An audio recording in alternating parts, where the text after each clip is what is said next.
নমস্কার বন্ধুরা, সবাইকে আমার পরিবারে স্বাগত। আশা করি তোমরা সবাই ভালো আছো, আমিও ভালো আছি।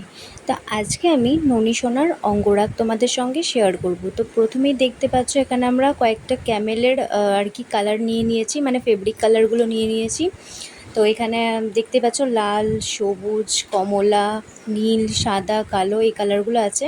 আর এখানে 000 তুলি আছে।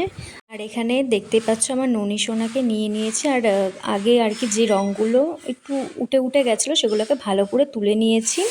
এবার তোমরা দেখতেই পাবে, এবার হালকা করে মানে প্রথমে আর কি চোখটাকে মানে সাদা করে দিয়েছি, দেখতেই পাচ্ছ তোমরা। আর পিছনে চুলটা একটু ভালো করে কালার করে নিচ্ছি। আর পিছনে ব্যাকগ্রাউন্ডটা কেমন লাগছে অবশ্যই কিন্তু তোমরা কমেন্টে জানাবে।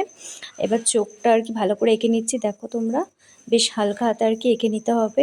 আর ননী সোনার অঙ্গরাগটা আমিই করি, তো আমার করতে খুব ভালো লাগে। তো এখন অবধি দেখতেই পাচ্ছ চোখের মণিটা আর কি হয়েছে। এবার হালকা করে ওই যে চারিদিকের মানে নীল বর্ডারটা আর কি দেবো, দেখো। এবার ফাইনাল লুকটা, ফাইনাল না বলতে মানে মুখের আর মুখটা পুরোপুরি কমপ্লিট হয়ে গেছে, দেখতে পাচ্ছ। তো কেমন লাগছে অবশ্যই কিন্তু জানাবে তোমরা। আর এই যে আমার ননী সোনার ফাইনাল লুক। তো কলকা আমি সেরকম পারি না, হালকা হালকা বেশ পারি মোটামুটি। তো হালকা করেই কলকাগুলো হাতে আর এই যে পিছনে দেখতে পাবে করেছি। তো কেমন লাগছে আমার ননী সোনাকে তোমরা কিন্তু কমেন্টে জানিয়ে যাবে।